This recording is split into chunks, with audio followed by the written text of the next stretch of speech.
चंद्रयान-3 इन moons orbit. अगर चंद्रमा की ऑर्बिट नहीं पकड़ पाया तो 10 दिन में धरती के पास लौट आएगा चंद्रयान। चंद्रयान-3 अगर चंद्रमा के ऑर्बिट को पकड़ नहीं पाएगा तो वह करीब 10 दिन बाद वापस 236 किलोमीटर वाली पेरिजी में वापस आ जाएगा। फिलहाल चंद्रयान 38,520 किलोमीटर प्रति घंटा की रफ्तार से चंद्रमा की तरफ जा रहा है। चांद की ओर जाने वाले हाईवे पर डालने के लिए 179 किलोग्राम फ्यूल का इस्तेमाल हुआ है। चंद्रयान-3 इस समय चांद के हाईवे पर है। 1 अगस्त 2023 की मध्य रात्रि 12:03 से 12:23 बजे के बीच इसे ट्रांस लूनर ट्रैजेक्टरी पर डाला गया। प्रोपल्शन मॉड्यूल के इंजनों को करीब 20 मिनट तक ऑन किया गया। इसमें 179 किलोग्राम फ्यूल खर्च हुआ है। अब तक धरती के पांचों ऑर्बिट मैन्यूवर में करीब 500 से 600 किलोग्राम फ्यूल खर्च हुआ है, जबकि लॉन्च के समय प्रोपल्शन मॉड्यूल में करीब 1696.39 किलोग्राम फ्यूल भरा गया था, यानी अभी करीब 1100 से 1200 किलोग्राम फ्यूल बचा हुआ है। चंद्रयान-3 इस हाईवे पर 5 अगस्त तक यात्रा करेगा। 5 अगस्त की शाम करीब 7 बजे से 7:30 बजे के बीच इसे चंद्रमा के पहले ऑर्बिट में डाला जाएगा। चांद की सतह से इस ऑर्बिट की दूरी करीब 11,000 किलोमीटर के आसपास होगी। चंद्रमा के चारों तरफ 5 बार ऑर्बिट मैन्यूवर करके इसके ऑर्बिट को कम किया जाएगा। कम करके उसे 100 किलोमीटर के ऑर्बिट पर लाया जाएगा। 17 अगस्त को अलग होंगे प्रोपल्शन और लैंडर। 100 किलोमीटर का ऑर्बिट 17 अगस्त को अचीव होगा। उसी दिन प्रोपल्शन मॉड्यूल और लैंड मॉड्यूल। 18 और 20 अगस्त को लैंड मॉड्यूल होगी, यानी चंद्रयान-3 का लैंड मॉड्यूल चंद्रमा के 131 किलोमीटर के ऑर्बिट में जाएगा। इसके बाद 23 अगस्त की शाम करीब 5:45 बजे लैंडिंग होगी। चंद्रयान-3 पर नजर गड़ाए हुए है दुनिया। चांद की ओर बढ़ रहा भारत का स्पेसक्राफ्ट, ऐसे किया जा रहा ट्रैक। चंद्रयान-3 को दुनिया की कई एजेंसियां ट्रैक कर रही हैं। कई शौकिया एस्ट्रोनॉमर्स भी इसे देख रहे हैं। चंद्रयान-3 चांद के रास्ते में है और 23 अगस्त को सतह पर उतरेगा। भारत का चंद्रयान-3 स्पेसक्राफ्ट चांद के अपने मिशन पर है। अभी तक चंद्रयान अपनी स्पीड को बढ़ाने के लिए पृथ्वी का चक्कर लगा रहा था, लेकिन अब यह चांद के अपने रास्ते पर सीधे जा रहा है। स्पेस से जुड़ी घटनाओं पर नजर रखने वाले लोग चंद्रयान-3 को ट्रैक कर रहे हैं। अंतरिक्ष यान अब 1 अगस्त को ट्रांसलूनर इंजेक्शन से गुजरने के लिए पूरी तरह तैयार है। लैंडर और रोवर के 23 अगस्त को चंद्रमा की सतह पर उतरने की उम्मीद है।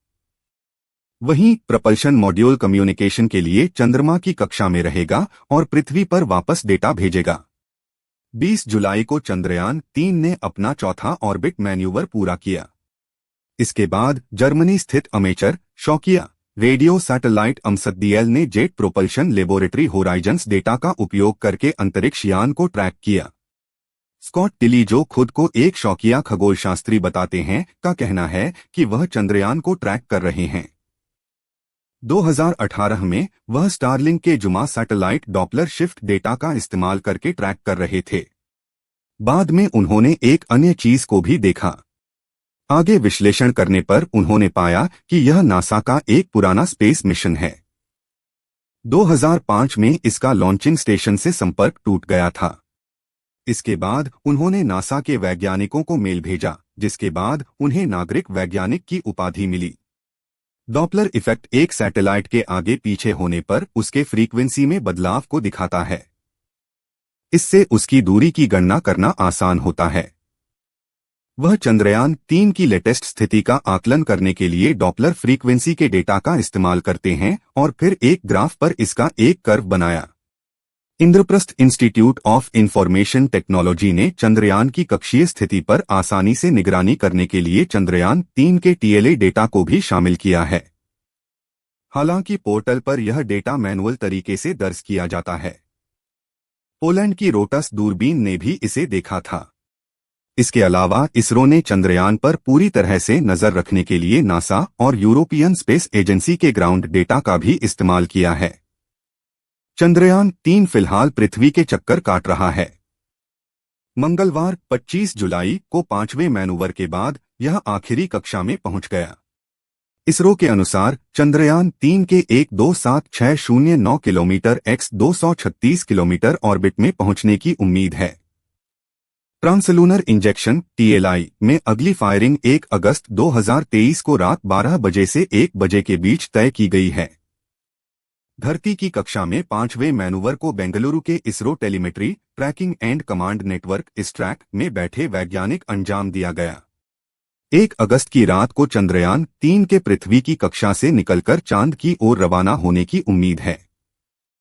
फिर यह चांद की कक्षा में पहुंच उसके चक्कर लगाना शुरू करेगा। चांद तक पहुंचने के लिए भी 5 मैनूवर होंगे। चंद्रयान 3 को 14 जुलाई 2023 को लॉन्च किया गया था। इसके 23 अगस्त तक चंद्रमा की सतह पर लैंड करने की संभावना है। धरती के चक्कर लगाता हुआ चंद्रयान 3 चंद्रमा के ऑर्बिट में एंट्री करेगा। चक्कर लगाता हुआ लैंड मॉड्यूल अगस्त को चांद की सतह पर उतरेगा। मिशन का यही सबसे क्रिटिकल फेज है। इस दौरान सॉफ्ट लैंडिंग की कोशिश की जाएगी। इसरो ने मंगलवार दोपहर 2:54 बजे बताया कि चंद्रयान 3 का ऑर्बिट्रेजिंग मैनूवर अर्थबाउंड फायरिंग सफलतापूर्वक पूरा किया। अंतरिक्ष यान के 1,27609 किमी x 236 किलोमीटर की कक्षा प्राप्त करने की उम्मीद है। ऑब्जर्वेशन के बाद हासिल की गई कक्षा की पुष्टि की जाएगी। अगली फायरिंग ट्रांसलूनर इंजेक्शन TLI 1 अगस्त 2023 को मध्यरात्रि 12 बजे से 1 बजे IST के बीच करने की योजना है। चंद्रयान 3 मिशन में एक स्वदेशी प्रपल्शन मॉड्यूल लैंड मॉड्यूल शामिल है।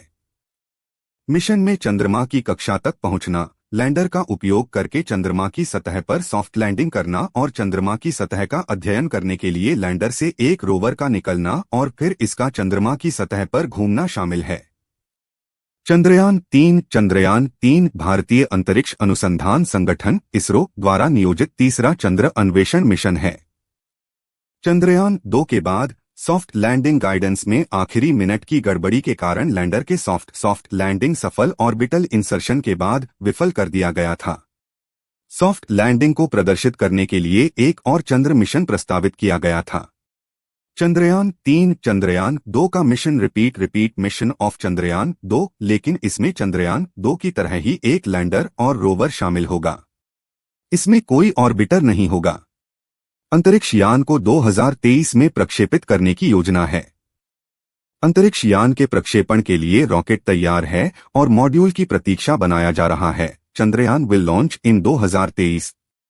चंद्रयान 3 के लैंडर में केवल 4 थ्रॉटल सक्षम इंजन होंगे। चंद्रयान 2 पर विक्रम के विपरीत, जिसमें 5,800 न्यूटन इंजन होंगे, जिसमें 5वें को एक निश्चित जोर के साथ केंद्रीय रूप से लगाया गया था। 4 थ्रॉटलेबल इंजन्स इन चंद्रयान 3।